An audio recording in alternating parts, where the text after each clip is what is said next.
Hey guys, Allie here. I missed last night because I went to a solstice party and had a drink, and I don't like filming when I come home and I've had a drink. I like to be very, present and in the moment, and that I don't ever feel that way when I've had a drink or two. So I skipped it, but I'm back tonight, and I wanted to bring up the idea of desires. And I see a lot of talk about this on different platforms, YouTube, and about superficial desires or more high vibrational desires. And my take on this, it might be a little bit different from other folks, but what I believe is that desires are from God. Our desires are from God.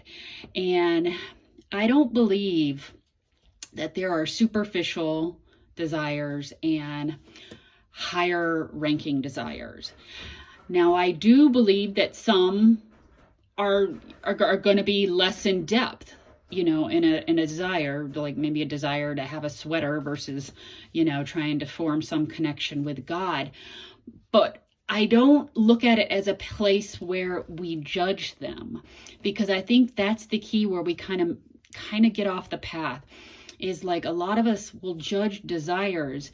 But I believe even the most, what we would say, the most non-deep desires, or even if they're associated with material things, are just as valid as, other desires of connecting with God. The reason I say this is because desires will come from us depending on what energetic state we are in and who we are identified with. So if, we're somebody who has a lot of spirituality and we are very aware of our connection with Source, and that we are God and one with all things, well, we're going to have desires associated with those kind of things. And we might term them higher vibrational, but there's still no judgment with that. And that person's desire, who is, in more of a vibrational state of connection and love and oneness, is going to be different from somebody who's in a vibrational state of lack and survival and struggle. But the key is those desires, whatever state we're in, are perfect for us at that point in time, because they correlate with who we are being. And I believe all desires, since I believe they are all from God, that they're all leading us on the path of whatever is the least resistant way to help us better form a connection with the universe and God, and have us become aware of our true power. I think everything is always, we're one with everything, but I think our higher selves and our connection with God is always guiding us to that truth, and to that guiding us to that as our home base. And I think that happens through the desires that we get. So somebody might say something like, well, if somebody desires a car, well, that's, very materialistic, or whatever people want to say about things that involve materials versus, connection and love. And first off, I want to say that no one should ever judge our desires, and we shouldn't judge anyone else's, because they're perfect for us and whoever else in whatever state we are in. Okay. And they are perfectly matched to bring us in whatever path is perfect for us, to lead us to our true power. So if somebody has a desire that they want a new car, and like I said, a lot of people might judge that as, oh, that's a superficial desire or ego desire or whatever. Like I said, I'm not buying that. Yes, they might be not like high vibrational desires. They might be a little bit lower vibrational desires, and that's okay. But the key is there's no judgment, because they're perfect for the person who's having them in that moment, in terms of it resonates with their energetic state of being and who they're identifying as. But if somebody wants a car, or I don't know, a watch, or whatever we would deem as, not very important, we have to realize that that desire is in them, or in us, for a reason. And we have that desire and we want to experience that. So, first of all, not judge ourselves or anybody else who's having a desire like that. And then when somebody has that desire and then they achieve it, they attain that desire, well, like most of us have probably experienced, we feel good when we achieve it. But is it a long-term good? Probably not. It's one of those that comes and then it goes, because a lot of the things that are associated with things that we want outside of us in terms of materials don't give us that gratifying joy and happiness that we get when we seek it from within, or we align with it from within versus seeking it from without. But when somebody has that desire, just remember that when they achieve it and then they feel, maybe good for a little bit and then it goes away, that is perfect for them, because then they notice that this thing that they were achieving outside of themselves and wanted to experience did not bring them lasting happiness or joy or contentment.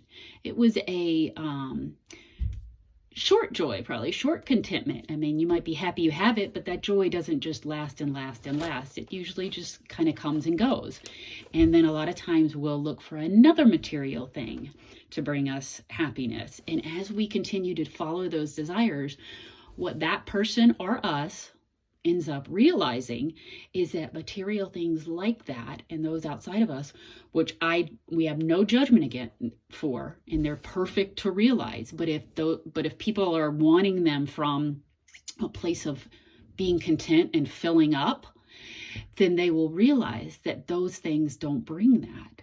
And when they realize that, most likely they're going to start to search deeper and try to figure out, well, what might bring inner contentment and inner satisfaction.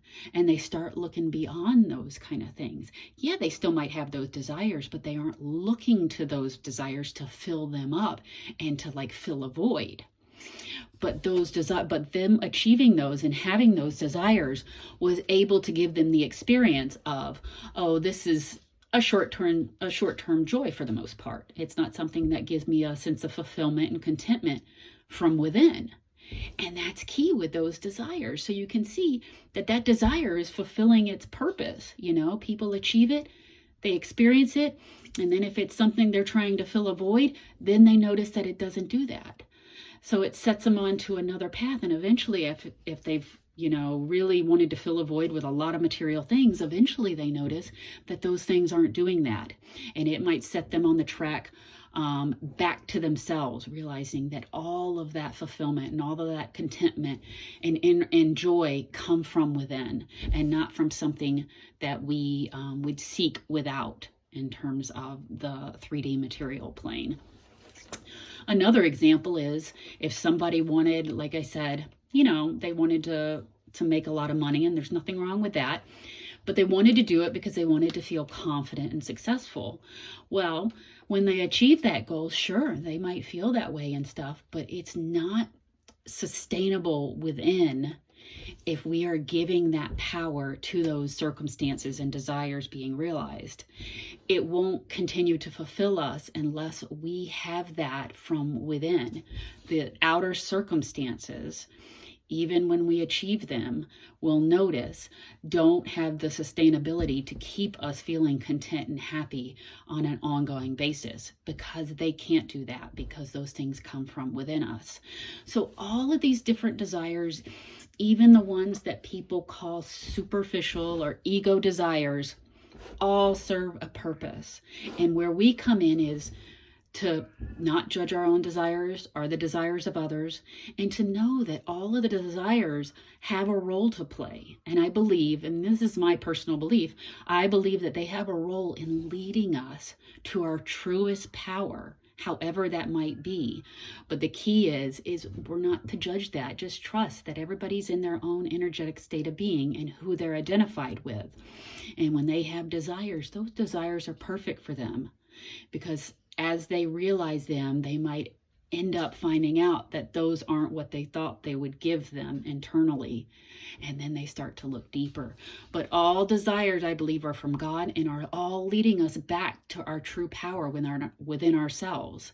So don't ever judge desires, guys. Someone else's are yours. Just trust that they are leading you to everywhere you want to go. And they are always guiding us back to the true power. And that is our power within, the person that we are, aligned with God and source, and that everything comes from within. And none of the stuff that we deem on the outside will ever fill that void if that's what we're looking for. We can have those desires and experience them and find joy in them, but they aren't the thing that's going to give us true joy and contentment on a long-term basis. That comes from within us. So I hope this was clear, guys. I've been thinking about this for a few days because this has come up and it's just really kind of unfolded within me that, you know, how desires are from God, and although desires everybody has might look different from each other, they all serve a purpose, and we might not be able to understand that purpose if we're looking at somebody else's life path and their desires, but we have to trust that everything is leading them to where they need to go and what they need to experience to realize their own true power and come back to themselves if they're giving their power away to something else. So, okay, guys. Well, if you have any questions, please feel free to drop them below. And I offer email coaching, and you can find that in the description if you're interested. And I will be back on tomorrow. Okay, bye, guys.